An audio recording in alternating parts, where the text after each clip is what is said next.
लोकसभा निवडणुकीचा आता फक्त एक टप्पा बाकी आहे। 7 पैकी 6 टप्प्यात मतदान पार पडलंय।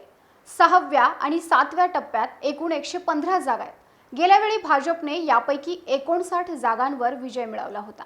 यापैकी 23 जागा पंजाब, हरियाणा, हिमाचल प्रदेश आणि दिल्ली या प्रदेशांतील होत्या। दिल्ली आणि हरियाणात तर भाजपने दणदणीत विजय मिळवला होता। पण आता यावेळचं चित्र काय सांगतं याचाच आढावा या व्हिडिओतून घेणार आहोत।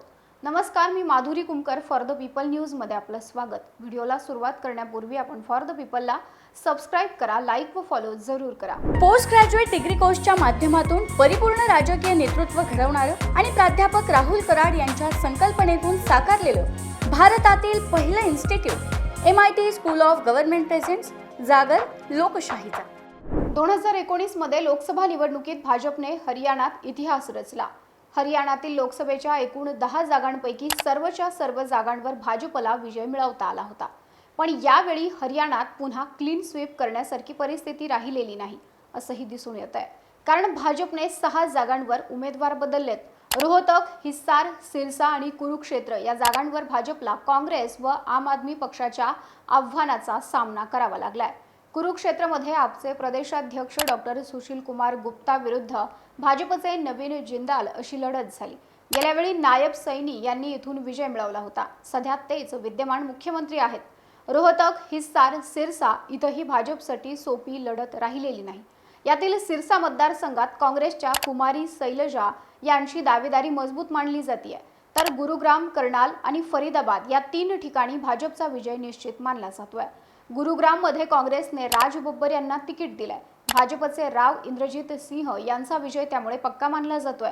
करनालमध्ये माजी मुख्यमंत्री मनोहरलाल खट्टर यांचाही विजय सुकर बनलाय। फरीदाबाद मध्ये भाजपला विजयासाठी फारशी अडचण दिसत नाही, तर सोनीपत आणि भिवानी महेंद्रगड या मतदारसंघात मात्र भाजपला काँग्रेसनं जोरदार आव्हान दिलंय। त्यामुळे भाजपला 2019 प्रमाणे यावेळी सर्व 10 जागांवर विजय मिळवणं कठीण बनल्याचं चित्र दिसून येत आहे। सैन्य आणि क्रीडा क्षेत्रात करिअर करायचे? नेताजी सुभाषचंद्र बोस सैनिकी निवासी शाळा पुणे। ॲडमिशनसाठी संपर्क 960 781 1662। आता दिल्लीकडे वळूयात। राजधानी दिल्लीत लोकसभेच्या 7 जागा आहेत। 2014 प्रमाणे 2019 मध्येही भाजपने 7ही जागांवर दणदणीत विजय मिळवला। 2019 मध्ये आप आणि काँग्रेसची युती न झाल्याने दोन्ही पक्षांना मोठा फटका बसला होता। आता मात्र सर्वांचीच प्रतिष्ठा पणाला लागली आहे।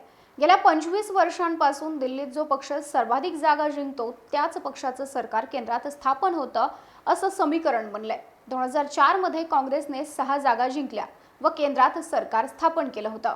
नंतर असाच प्रकार भाजपच्या बाबतीत सुद्धा दिसून आला। पण यावेळी काँग्रेस आणि आम आदमी पक्ष यांची युती आहे। त्यांच्या युतीचं आव्हान भाजप समोर उभं ठाकलंय। मात्र या दोन्ही पक्षांच्या कार्यकर्त्यांत मात्र अजूनही परस्परांबद्दल अविश्वासाची भावना दिसून येते। हा मुद्दा भाजपसाठी फायदेशीर ठरू शकतो। आम आदमी पक्ष नवी दिल्ली, पूर्व दिल्ली, पश्चिम दिल्ली आणि दक्षिण दिल्लीतून, तर काँग्रेस पक्ष चांदणी चौक, उत्तर पूर्व दिल्ली व उत्तर पश्चिम दिल्लीतून मैदानामध्ये उतरलाय। आम आदमी पक्षासाठी ही निवडणूक म्हणजे अस्तित्वाची लढाई बनली आहे आणि त्यातच स्वाती मालीवाल कथित मारहाण प्रकरणामुळे अरविंद केजरीवाल यांच्या प्रतिमेला मोठा धक्का पोहोचल्याचं दिसून येतं। तरीही खबरदारीचा उपाय म्हणून भाजपने 6 जागांवर नवे चेहरे दिलेले आहेत। त्याचा कितपत लाभ होणार याचं उत्तर 4 जूनला मिळेलच। पंजाबमध्ये भाजपचा फारसा प्रभाव कधीच नव्हता। शेतकरी आंदोलन आणि अकाली दलाशी युती तुटल्यामुळे भाजपला या राज्यामध्ये बॅकफूटवर जावं लागलंय। पण यावेळी भाजप सर्व 13 जागा स्वबळावर लढवत आहे।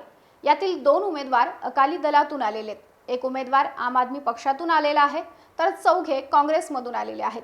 3 जण निवृत्त नोकरशहा आहेत। म्हणजेच भाजपचे स्वतःचे केवळ 3 उमेदवार आहेत। पंजाबमध्ये यावेळी आम आदमी पक्ष, शिरोमणी अकाली दल, भाजप आणि काँग्रेस हे 4 प्रमुख पक्ष स्वबळावर लढत आहेत।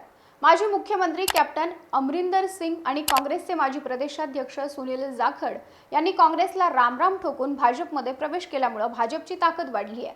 इथं काँग्रेस, भाजप आणि आम आदमी पक्ष यांच्यातच खरी लढत आहे। गेल्या निवडणुकीत केवळ 2 जागांवर जिंकलेल्या अकाली दलाला यावेळी अस्तित्वासाठी लढावं लागतंय। आता बघूयात हिमाचल प्रदेशमधील स्थिती। हिमाचल प्रदेश लोकसभेच्या केवळ 4 जागा असलेलं राज्य आहे। भाजपला गेल्या दोन्ही सार्वत्रिक निवडणुकांत हिमाचलमध्ये भरभरून यश मिळालं होतं। यावेळी पुन्हा एकदा भाजप तशाच विजयाची अपेक्षा बाळगून आहे। भाजपचे राष्ट्रीय अध्यक्ष जे.पी. नड्डा, केंद्रीय मंत्री अनुराग ठाकूर यांचं हिमाचल प्रदेश हे होम ग्राउंड आहे. सध्या इथं 37 उमेदवार रिंगणात आहेत. केंद्रीय मंत्री अनुराग ठाकूर हे हमीरपूर मधून 5व्यांदा निवडणूक लढवत आहेत. त्यांच्या विरोधात काँग्रेसचे उमेदवार आणि उनाचे माजी आमदार सतपाल रायजादा उभा आहेत. येथील मंडी मतदारसंघातील निवडणूक लक्षवेधी बनली आहे. या मतदारसंघात झालेल्या पोटनिवडणुकीत माजी मुख्यमंत्री वीरभद्र सिंह यांची पत्नी तथा काँग्रेसच्या उमेदवार प्रतिभा सिंह यांनी बाजी मारली होती. यावेळी त्यांचे चिरंजीव विक्रमादित्य सिंह मैदानामध्ये आहेत. लोकप्रिय अभिनेत्री कंगना राणावत भाजपने त्यांच्या विरोधामध्ये मैदानात उतरवलंय. हिमाचलमधील 4ही हाय प्रोफाईल लढती चुरशीच्या होणार आहेत. हमीरपूर मधून केंद्रीय मंत्री अनुराग ठाकूर यांना विजय मिळवणं कठीण जाणार नाही असा अंदाज वर्तवला जातोय. पण सिमला आणि कांगडा या 2 मतदारसंघात भाजपला काँग्रेसच्या आव्हानाचा सामना करावा लागणार आहे. त्यामुळे यावेळी भाजप सर्व 4ही जागा जिंकण्याच्या स्थितीत नाही असं चित्र दिसून येतं. एकूणच दिल्ली, हरियाणा, पंजाब आणि हिमाचल प्रदेश ही 4ही राज्य यावेळी भाजप आणि काँग्रेस दोन्ही पक्षांसाठी आव्हानात्मक ठरू शकतात.